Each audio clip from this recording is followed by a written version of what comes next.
Mohandas Karamchand Gandhi, or Mahatma Gandhi, or Gandhi Ji, or Bapu, as fondly called by everyone worldwide, was born on 2nd October 1869 in Porbandar, India, and died on 30th January 1948 in Delhi.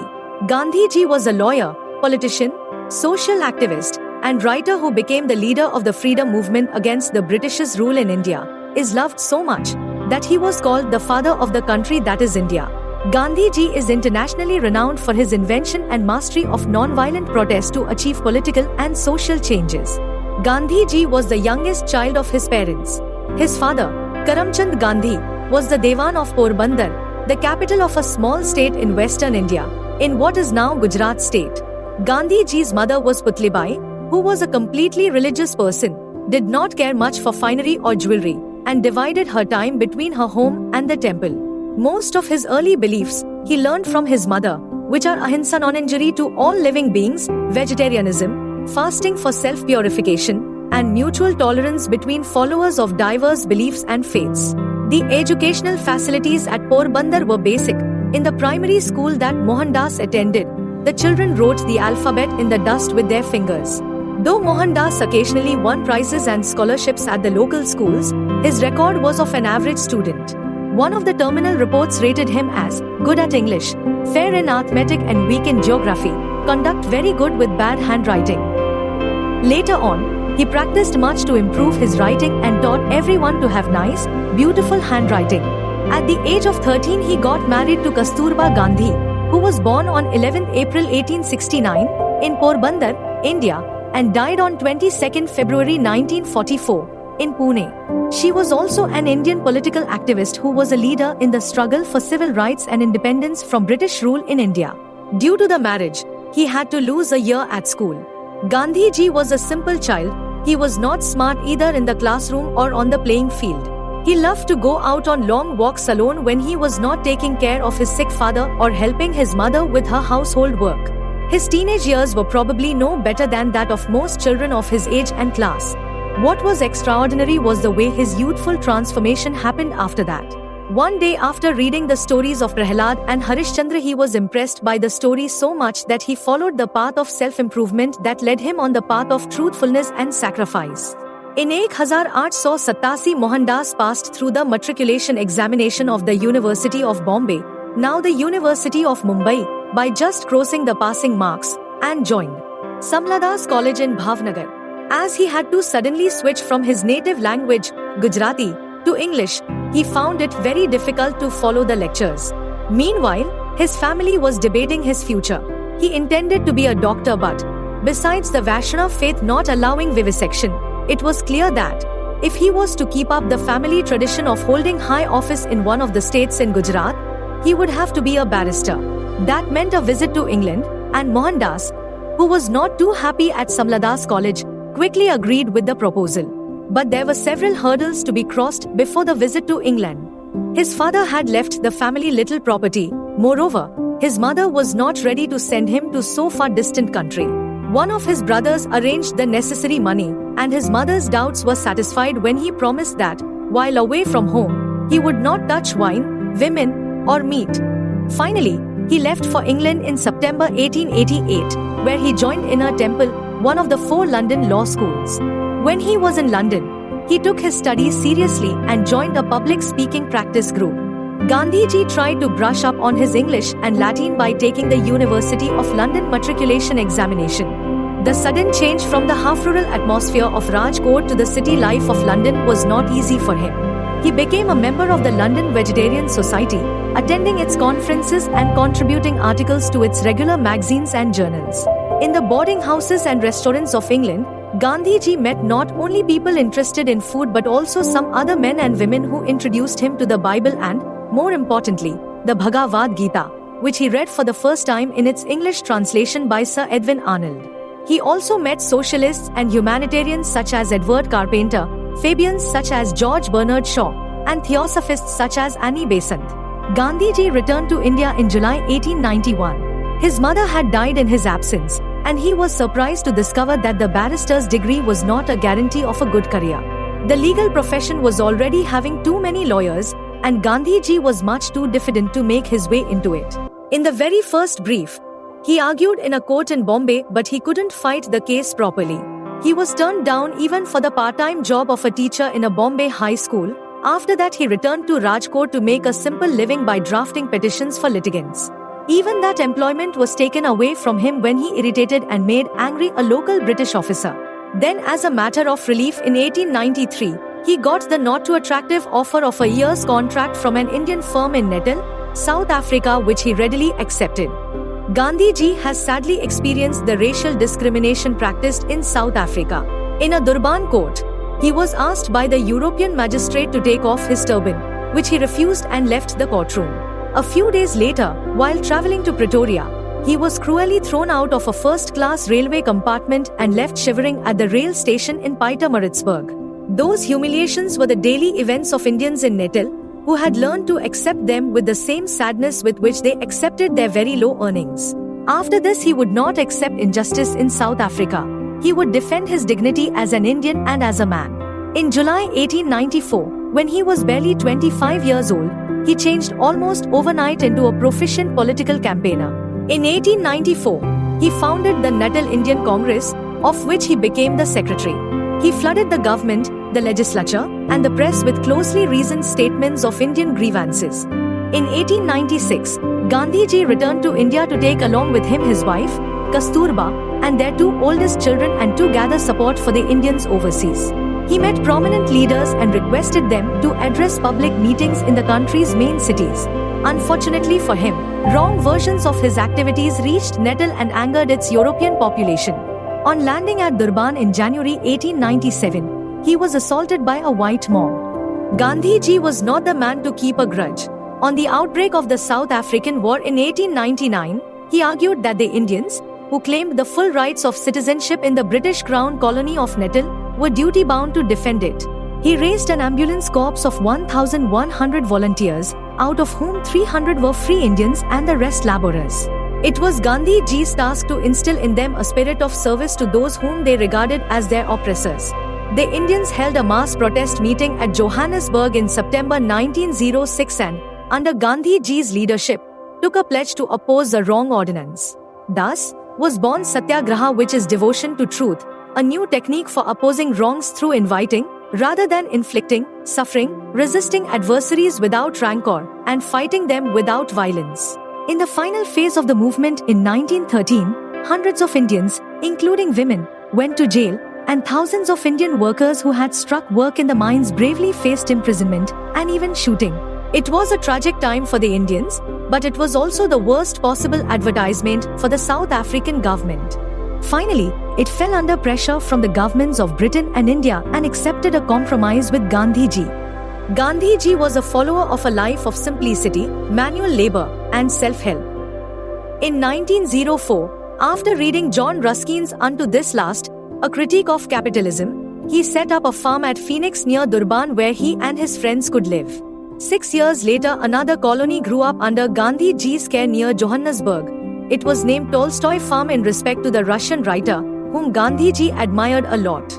Gandhiji decided to leave South Africa in the summer of 1914, just before the outbreak of World War I. He and his family first went to London, where they remained for several months. Finally, they departed England in December, arriving in Bombay in early January 1915. In 1918, Mahatma Gandhi used khadi cloth as a key part of the Swadeshi movement, a movement designed to boycott the use of imported products and materials. Doing this would help to lift India out of poverty by creating industry and jobs locally. It would also free India from its reliance on expensive, imported goods that were being into the country from Britain even though the raw materials originated in India. Khadi was spun using a charkha or an Indian spinning wheel. It was only after the establishment of Sabarmati Ashram in 1915 that Mahatma Gandhi began learning how to use the charkha for spinning. The charkha also became a prominent icon on the Indian national flag design in the 1930s. By February 1919, however, the British insisted on implementing a brutal law to control fierce Indian opposition, the Rowlatt Acts, which empowered the authorities to imprison anyone without trial those suspected of revolting against British rule. A provoked Gandhiji finally felt a sense of urgency to act against the British Raj and announced a Satyagraha struggle. The result was a virtual political earthquake that shook the subcontinent in the spring of 1919. The violence against Indians broke out in many places. The famous massacre of Amritsar, the Jallianwala Bagh massacre, in which British-led soldiers killed nearly 400 Indians who were gathered in an open space in Amritsar in Punjab, and the enactment of martial law, prompted him to hold back his actions against the British rule temporarily. By the autumn of 1920, Gandhiji was the dominant figure on the political stage, commanding an influence never before attained by any political leader in India or perhaps in any other country. Gandhiji's message was simple. It was not British guns but the imperfections of Indians themselves that kept their country in the state of slavery. His program, the non-violent non-cooperation movement against the British government, included boycotts not only of British manufacturers but of institutions operated or aided by the British in India. The campaign electrified the country, broke the fear of foreign rule, and led to the arrests of thousands of satyagrahis. In February 1920, the movement was on the crest of a rising wave, but, alarmed by a violent outbreak in Chauri Chaura, a remote village in eastern India, Gandhiji decided to call off mass civil disobedience. Gandhiji himself was arrested on 10 March 1922, tried for sedition, and sentenced to 6 years imprisonment. He was released in February 1924 after undergoing surgery for appendicitis. The Congress party had split into two factions, one under Chitta Ranjan Das and Moti Lal Nehru, the father of Jawaharlal Nehru, India's first Prime Minister, favouring the entry of the party into legislatures, and the other under Chakravarti Rajagopalachari and Vallabhbhai Jhaverbhai Patel opposing it. Worst of all, the unity between Hindus and Muslims of the smooth days of the non-cooperation movement of 1922 had dissolved. Finally, after a serious outbreak of communal unrest, Gandhiji undertook a 3-week fast in the autumn of 1924 to arouse the people into following the path of non-violence. In December 1924, he was named president of the Congress party, and he served for a year. Henceforth, Gandhiji was back as the leading voice of the Congress party. In March 1930, he launched the Salt March, a satyagraha against the British-imposed tax on salt, which affected the poorest section of the community. One of the most spectacular and successful campaigns in Gandhiji's non-violent war against the British Raj resulted in the imprisonment of more than 60,000 people. A year later, after talks with the Viceroy Lord, Gandhiji accepted a pact, Gandhirvan Pact, stopped civil disobedience, and agreed to attend the Round Table Conference in London as the sole representative of the Indian National Congress. In place of political activity, he then concentrated on his constructive program of building the nation from the bottom up. He educated rural India, which accounted for 85% of the population, continuing his fight against untouchability and promoting hand spinning, weaving, and other cottage industries to supplement the earnings of the underemployed farmers. With the outbreak of World War II, the nationalist struggle in India entered its last crucial phase. Once more, Gandhiji became politically active. The failure of the mission of Sir Stafford Cripps, a British cabinet minister who went to India in March 1942 with an offer that Gandhiji found unacceptable. Gandhiji demanded in the summer of 1942 an immediate British withdrawal from India, what became known as the Quit India movement. In mid-1942, the war against the top powers, particularly Japan, was in a critical phase, and the British reacted sharply to the campaign. They imprisoned the entire Congress leadership and set out to crush the party once and for all. There were violent outbreaks that were sternly suppressed, and the gulf between Britain and India became wider than ever before. Gandhiji, his wife, and several other top party leaders, including Nehru, were confined in the Aga Khan Palace, now the Gandhiji National Memorial, in Pune. Kasturba Gandhi died there in early 1944, shortly before Gandhiji and the others were released. During the next 2 years, there were prolonged triangular discussions between leaders of the Congress, the Muslim League under Muhammad Ali Jinnah, and the British government, after which the Mountbatten Plan of 3 June 1947 was made. Due to the sacrifices of lakhs of common citizens, India got freedom on the 15th of August, 1947, and the formation of the two new countries of India and Pakistan happened with that historical event. It was one of the greatest disappointments of Gandhiji's life that Indian freedom was achieved without Indian unity. It created an unhappy climate in which Gandhiji's appeals to tolerance and trust had little chance. He visited the riot-torn areas in Bengal and Bihar, consoled the victims, and tried to rehabilitate the refugees. A few days later, on 30th January 1948, while he was on his way to his evening prayer meeting in Delhi, he was shot down by Nathuram Godse, a young Hindu fanatic. The whole country and many parts of the world went into shock, and a long period of mourning on this sudden demise of a symbol of peace, resistance, and unity covered the minds of everyone. Gandhiji won the affection and loyalty of men and women, old and young, with vastly dissimilar talents and temperaments, of every religious group, and Indians of almost every political line. He was the catalyst, if not the initiator, of three of the major revolutions of the 20th century, the movements against colonialism, racism, and violence. He wrote continuously. The collected edition of his writings had reached 100 volumes by the early 21st century. In the years after Gandhiji's death, his name is taken as inspiration by the organizers of numerous demonstrations and movements such as the land reformer Vinoba Bhave in India and the civil rights leader Martin Luther King, Jr. in the United States. Two of the greatest admirers of Gandhiji were Albert Einstein and Charlie Chaplin, who saw Gandhiji's non-violence as a possible antidote to the massive violence and the rich-poor divide becoming huge in those days. In the eyes of millions of his fellow Indians, Gandhiji was the Mahatma, the great soul, and with utmost love, Bapu. The name Mahatma Gandhi or Bapu is now one of the most universally recognized names as the symbol of truth, equality, peace, and people's rights across the world. So, let us remember important lessons learned from the life of Mahatma Gandhi. Truthfulness. Gandhiji always believed in speaking the truth, no matter how difficult. This teaches children to be honest and build trust with others. Non-violence. He showed the power of peaceful protest and standing up for what's right without using violence. This teaches children to resolve conflicts with kindness and respect. Simplicity. Gandhiji lived a simple life, focusing on what truly mattered. This teaches children the value of appreciating what they have and not being materialistic. Equality.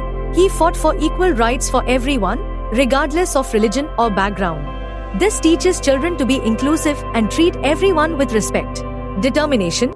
Gandhiji faced many challenges but never gave up on his beliefs.